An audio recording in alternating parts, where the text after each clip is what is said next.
Vous avez besoin d'être aimé, et pourtant vous êtes critique avec vous-même.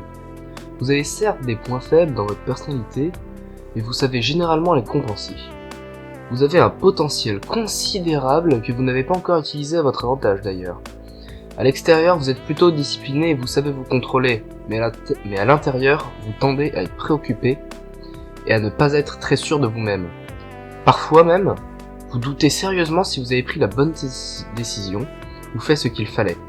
Vous préférez une certaine dose de changement et de variété, et devenez insatisfait si on vous entoure de restrictions et de limitations. Vous vous flattez d'être un esprit indépendant et vous n'acceptez l'opinion d'autrui que dûment démontrée.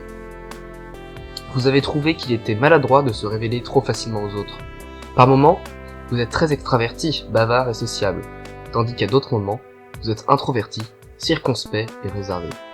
Et d'ailleurs, pour finir, certaines de vos aspirations tendent à être assez irréalistes. Salut tout le monde, à vous qui regardez cette vidéo, et je vous demande de prendre 10 secondes avec ce texte et de le noter sur 5, de 0 à 5, à quel point il vous correspond. Je vous expliquerai pourquoi. Donc je vais vous laisser une dizaine de secondes.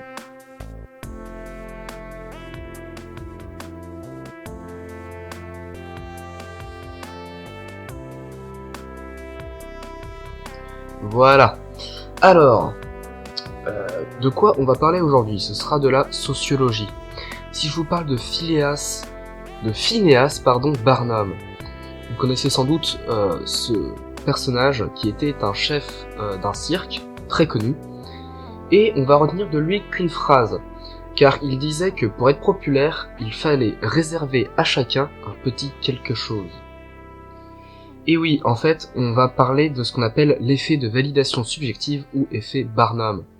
Alors si vous connaissez déjà cet effet, tant mieux pour vous. Si vous ne le connaissez pas, écoutez un peu, c'est très important. On va partir en 1949 avec le professeur Forer, qui a fait une expérience et dont je viens justement de vous réciter un texte. Alors qu'est-ce que l'effet Barnum déjà? L'effet Barnum, c'est une tendance des gens à accepter comme un portrait juste et exact une description globale, voire même très vague de leur personnalité. Donc l'expérience qu'a fait Bertram Forer, qui était professeur d'université si je ne m'abuse, c'était de consigner en fait les caractéristiques appartenant au propre de chaque personnage à chacun de ses élèves d'un échantillon qu'il avait fait, avec consigné dedans la date et l'heure de naissance, les résultats, un test de personnalité qui était totalement bidon, ou la narration d'un rêve pour la psychanalyse. Et après, leur faire croire que l'analyse qu'il leur donnait était celle de leur personnalité à eux, alors qu'il leur donnait en fait à tout le monde le même test, enfin la même analyse. Et bien sûr de leur faire croire que voilà, tout ça était purement scientifique, totalement sérieux. Et justement, il finissait par leur demander de noter le degré d'exactitude de 0 à 5 du portrait qu'on leur a donné. Et en fait, ces élèves, chose étonnante, considéraient d'emblée que l'analyse leur allait comme un gant, et il ne leur venait pas du tout à l'esprit que ce texte pouvait avoir été écrit également pour leurs voisins ou leurs amis. Alors, on va pas dire que ces gens sont naïfs. L'effet Barnum, c'est quelque chose de normal pour tous les humains. C'est le cerveau, c'est comme ça, c'est l'esprit qui est conditionné de cette façon-là. Alors déjà, comment ça fonctionnait? Alors déjà, les descriptions, comme vous l'avez entendu plus tôt, sont plutôt assez brèves et très vagues et générales. Et en fait, l'individu, sans s'en rendre compte, c'est de la psychologie, va combler les vides, parce que c'est assez vague, c'est pour ça que c'est vide, avec ses propres images et représentations mentales qu'il a dans son esprit, en croyant que il va se trouver ces images-là dans le texte, alors qu'elles n'y sont pas du tout. Et beaucoup de ces descriptions proposent un trait de personnalité et son contraire, c'est souvent très paradoxal, et d'ailleurs ça donne l'illusion, c'est une illusion, que c'est un portrait qui est nuancé. Et en fait, justement, l'esprit va faire en sorte qu'il va, en voyant les deux choses, qui forment un paradoxe mis à la suite, il va en choisir une des deux et va prêter crédit en général qu'à une seule des deux, ou plus à une seule d'entre elles. Alors en fait, cet effet Barnum, il apparaît surtout quand les descriptions sont assez linjoueuses, quand on fait des compliments. Il semble même que plus le portrait est flatteur, plus la personne a tendance à le considérer comme s'adressant à elle de façon très spécifique. Pourquoi ? Parce que ces descriptions linjoueuses pouvaient non seulement faire du bien à la personne mentalement, mais aussi augmenter son estime de soi et son sentiment d'être compétente.